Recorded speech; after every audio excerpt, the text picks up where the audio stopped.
जो है daily needs नाम का राप्ती नगर मेडिकल रोड पे ग्रोसरी स्टोर है जहाँ पे किराने वगैरह सारे आइटम मिलते हैं। पहली परेशानी जो हम लोग आई थी वो ई पास को लेके आई थी। मैं जब से ई पास की व्यवस्था अप्रैल से शुरू हुई थी, अप्रैल के प्रथम सप्ताह से, उस दिन से लेके अब तक मैं करीब करीब 20 बार अप्लाई कर चुका हूँ और हर बार मेरा पास रिजेक्ट हो जाता था। ठीक है, तो एक बार मैं गया भी था जो है जिलाधिकारी से मिलने के लिए इस संबंध में, लेकिन मुलाकात नहीं हो पाई। और फिर मैंने कई बार प्रयास किया तो अंततः मुझे जो है ई पास मिला होम डिलीवरी के लिए। ऑलरेडी मेरा समझिए कि स्विगी पे सबसे पहला मेरा शॉप रजिस्टर्ड हुआ था होम डिलीवरी के लिए।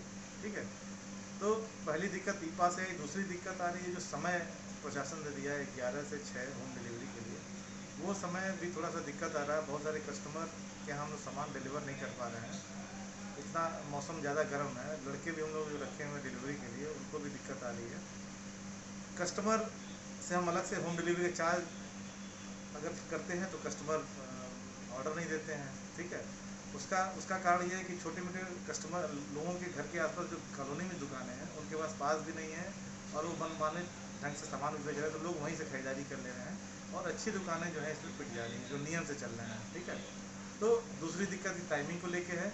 तीसरी दिक्कत जो आ रही है वो दिक्कत आ रही है कि हम लोग की दुकान में नॉर्मल समय में करीब करीब 30 से 40 रिप्रेजेंटेटिव अलग अलग कंपनियों के, जैसे नेस्ले के हो गए, चाहे ITC, Procter and Gamble, Lever, सब कंपनियों के बारी बारी आते थे, ऑर्डर लेते थे और वो सारा सामान की सप्लाई हमारे हो जाती रेगुलरली।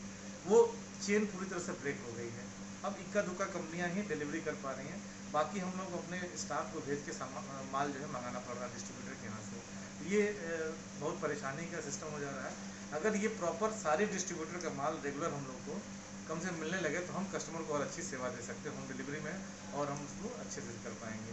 तो यही सब परेशानियाँ, इस पर प्रशासन अगर ध्यान दे तो बहुत अच्छा लगेगा, क्योंकि ग्रॉसरी ये सब एसेंशियल आइटम में आ रहा है। और बहुत सारी चीज़ें अभी देखिए, शुरुआत में जो हुआ था 22 मार्च के आसपास जब हुआ था, तो वहाँ पर क्या हुआ कि पैनिक बाइंग हुई, लोग खूब सारे खरीदारी किए और थोड़ा सा लोग रिलैक्स हुए तो लोग लग्जरियस आइटम खरीदने लगे, केक बनाने का आइटम और भी इस तरह की चीज़ें। अब क्या हो रहा है, अब इस समय हम लोग देख रहे हैं लगभग हफ्ते 10 दिन से अब लोग बहुत एसेंशियल चीज़ें हैं जो घर के लिए ज़रूरी है वो खरीदारी कर रहे हैं। बहुत सेल भी बहुत ज़्यादा डाउन हो गई है, अब लोग बहुत ज़रूरी चीज़ों को ही खरीदारी कर रहे हैं। यही सब चीज़ें हैं, प्रशासन ध्यान दें कि तो सेल भी डाउन हो रही है, कई तरह से नुकसान भी हो रहा है, थोड़ा इस पर ध्यान देगा हमें। ठीक है।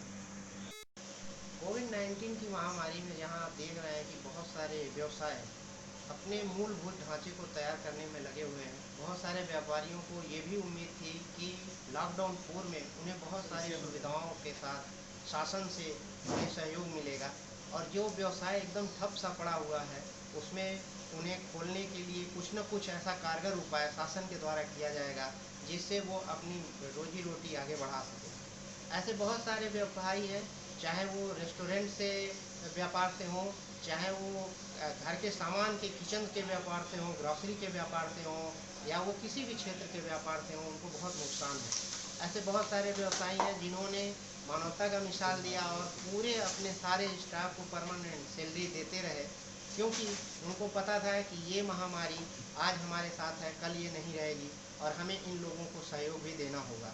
लेकिन लॉकडाउन 4 में शासन ने जो आदेश दिया और जिस तरह का नियम बनाया, उसमें व्यवसायियों को काफ़ी प्रॉब्लम हो रही है। रीज़न ये है कि पहले तो ई पास शासन के द्वारा आपको लेना है किसी भी व्यवसाय को चलाने के लिए, साथ ही साथ आपको कहीं न कहीं एक समय का भी ख्याल रखना है। रेस्टोरेंट व्यवसाय हो या फिर वो घर की सामग्री का व्यवसाय हो, किचन का व्यवसाय हो, ग्रॉसरी का व्यवसाय हो, उसमें आप मूलभूत तरीके से पूरी तरह से दुकान को खोल नहीं सकते हैं, और उसका एक नियम है कि आप सिर्फ होम डिलीवरी दे सकते हैं।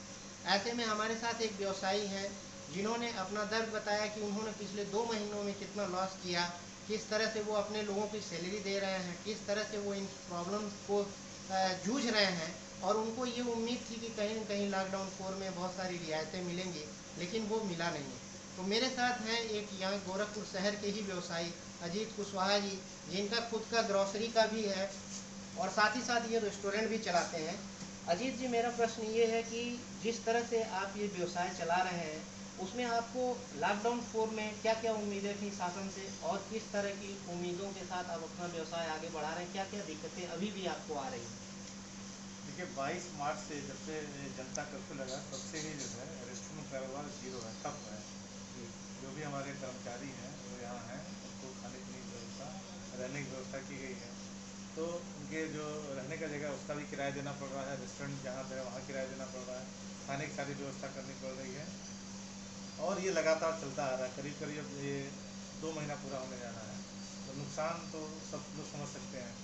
दूसरा है कि अब ये हम लोग उम्मीद थी कि कम से कम जो है ये लॉकडाउन फोन में थोड़ा रियायत मिलेगा, हो सकता है सोशल डिस्टेंसिंग के साथ थोड़ा थोड़ा रेस्टोरेंट चलाने को मौका मिले, लेकिन वो पूरी तरह से जो है वो निराशा हो गई। और माहौल जिस तरह से लग रहा है, क्योंकि पहले केस कम थे, अब केस बढ़ते जा रहे हैं, तब वो भी नहीं उम्मीद लग रही है कि रेस्टोरेंट तो खुल पाएगा। अभी जो हम लोग को ई पास में मिला हुआ है वो होम डिलीवरी के लिए मिला है। हमारा रेस्टोरेंट जो है स्विगी पर रजिस्टर्ड है, लेकिन कुछ दिन हम लोगों ने खोला तो इतने कम ऑर्डर आ रहे थे कि हम लोग को स्विगी पे भी बंद करना पड़ा, क्योंकि जो बनाने में खर्चे आ रहे थे वो ज़्यादा आ रहे थे, वो भी नुकसान जा रहा था। तो एक हफ्ते हमने खोल के देखा था, ऑर्डर कम आ रहा था, हमने बंद कर दिया, क्योंकि इस समय जो है टेंडेंसी होगी कस्टमर भी, जो भी लोग हैं खाने वाले, बाहर की चीज़ को अवॉइड कर रहे हैं। ठीक है, हमारा रेस्टोरेंट जो स्पेशलाइज जो है बाटी चोखा, परंपरा बाटी चोखा रेस्टोरेंट है, जिसमें जो है शुद्ध शाकाहारी भोजन, जो अपना जो पारंपरिक भोजन है लिट्टी चोखा यूपी बिहार का, तो पूरे देश में बहुत प्रचलित है। और मोदी जी भी इसको जो है दिल्ली में हुनर हाट में खाए थे, जिससे और ज़्यादा प्रचार हो गया था। तो जब हमारा रेस्टोरेंट चलता तो यहाँ हम लोग एक सेकंड फुर्सत नहीं पाते थे, पूरा रेस्टोरेंट भरा रहता था। पैकिंग और स्विगी पर हम लोग ऑर्डर दे नहीं पाते ये आपकी, लेकिन अभी जब से लॉकडाउन हो गया है लोग बाहर खाने का अवॉइड कर रहे हैं, तो स्विगी पे बहुत कम ऑर्डर आ रहे थे, इसलिए हम लोगों ने अभी इसको क्लोज किया हुआ है। और देखते हैं कि जून के प्रथम सप्ताह से कस्टमर लोगों का क्या रुझान होता है, उसके बाद पुनः इसको चालू किया जाएगा।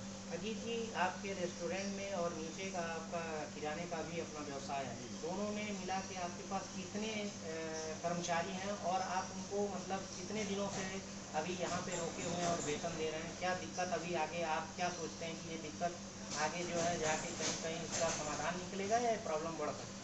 कर्मचारी रेस्टोरेंट में और नीचे का जो ग्रोसरी स्टोर है डेली नीड्स नाम से, दोनों में करीब करीब 20 स्टाफ थे। काफ़ी लोग तो लॉकडाउन के बाद चरणबद्ध तरीके से जाते रहे। इस समय वर्तमान में मेरे पास जो है रेस्टोरेंट में करीब करीब जो है 4 लोग फंसे हुए हैं, और ग्रोसरी स्टोर में जो है लोकल स्टाफ है, तो वो तो कोई फंसा नहीं है। तो 4 या 5 स्टाफ करीब हमारे जो है बाहर के हैं, कुछ अयोध्या के हैं, कुछ जो है बनारस के हैं, कुछ फैजाबाद के हैं। तो 5 लोग हैं जिनको रहने की व्यवस्था, खाने की व्यवस्था की जा रही है, और जैसे रेस्टोरेंट चालू होगा फिर ये लोग काम पे लग जाएंगे। लास्ट ईयर की अपेक्षा इस साल आपको क्या लगता है कि जो सेल आपकी लास्ट ईयर थी या जिस तरह से आपके पास कस्टमर लास्ट ईयर थे, उसकी अपेक्षा इस साल कितना फर्क पड़ा है और आगे क्या रिवाइवल के चांस आपको दिखते हैं? मतलब बहुत ज़्यादा पड़ा है, उससे तो हम कंपेरिजन नहीं कर पाएंगे पिछले साल से और इस साल में, क्योंकि रेस्टोरेंट हमारा नया व्यापार था। तो रेस्टोरेंट वाले कारोबार में तो समझिए कि अभी मार्च क्लोजिंग में ठीक ठाक नहीं हो पाई, तो वो तो कंपेरिजन रहता। जो ग्रोसरी स्टोर था उसमें भी, ग्रोसरी स्टोर में भी दुकानें इतने कम समय से खुल रही हैं, और अभी पीछे से सामान भी नहीं मिल पा रहा है ठीक से, माल भी नहीं मिल पा रहा है। पहले हम लोग क्या सारे जो है दुकानों पे सामान जो है कंपनी के रिप्रेजेंटेटिव ऑर्डर लेते थे, कम से कम 20-25 रिप्रेजेंटेटिव आते थे और अगले दिन माल गिर जाता था। अभी क्या हो रहा है, इक्का दुक्का कंपनियां ही माल पहुंचा पा रही है बड़ी दिक्कत से, हम लोग खुद जाके लेना पड़ रहा है, तो उसमें समस्या आ रही है। ठीक है, शासन से आप अभी कौन सी छूट की उम्मीद आगे करते हैं? किस तरह का आप चाहते हैं कि शासन से आपको और सुविधा प्रदान किया जाए जिससे आपका व्यवसाय सरल तरीके से आगे चल सके? क्योंकि ग्रोसरी स्टोर में तो हम यही चाहेंगे कि जितनी कंपनियां पहले ऑर्डर आती थी लेने के लिए, उनको फिर आके डिलीवर करती थी, तो वो अगर चालू हो जाता है, पीछे से हम लोगों को जो है अपने डिस्ट्रीब्यूटर से या बड़े जो डिस्ट्रीब्यूटर हैं उनसे माल रेगुलर मिलने लगता है, तो हमें होम डिलीवरी करने में कोई दिक्कत नहीं आएगी। होम डिलीवरी हम पूरे शहर में इस समय कर रहे हैं। ठीक है, 10-12 लोग हमारे पास टीम है जो एकदम लगे हुए हैं, आधे घंटे अधिकतम आधे घंटे में हम लोग डिलीवर कर देना है सामान को।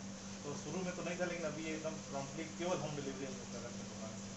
ठीक है, तो व्यवस्था शासन से यही चाहिए कि पीछे से जो हमारे जो बड़े डिस्ट्रीब्यूटर हैं जो माल को दे रहे हैं वो उचित दाम पे सामान दें, रेट को ना बढ़ाएं। ठीक है, और यहाँ डिलीवर कर दें हम लोग दुकानदारों को।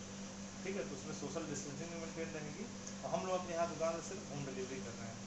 पूरा रिकॉर्ड में हम दिखा सकते हैं कितने कस्टमर पर डे हम लोग, कम से 10 से 15 कस्टमर डेली हम लोग होम डिलीवरी कर रहे हैं सामान का। तो ये प्रॉपर चैनल चलता है, जब तक कोरोना का ये डिस्टर्बेंस रहेगी तब तक यही सिस्टम चलता है, यही हम चाहते हैं।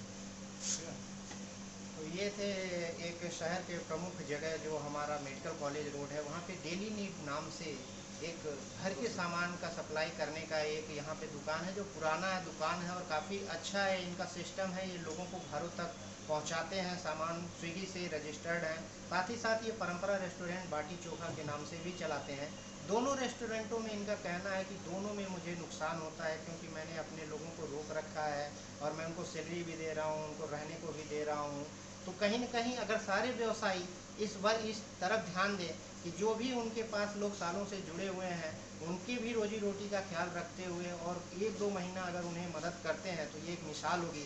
साथ ही साथ इनका कहना है कि प्रशासन से हमें छूट दी जाए कि जो हमारे होलसेल के कारोबारी हैं, वो उनको आने दिया जाए, जिससे वो घर पे आके ये सारी चीज़ें इनके दुकान पे आके वो डिलीवर कर सकें, तो इनको इस प्रोसेस में काफ़ी हेल्प होगी। इस तरह से एक व्यवसायी के दर्द को समझने के लिए शासन को तह तक जाना होगा और समझना होगा कि सिर्फ ई पास जारी करने से और अगर सामान की डिलीवरी दुकानों तक नहीं होती है तो कितनी दिक्कत होती है।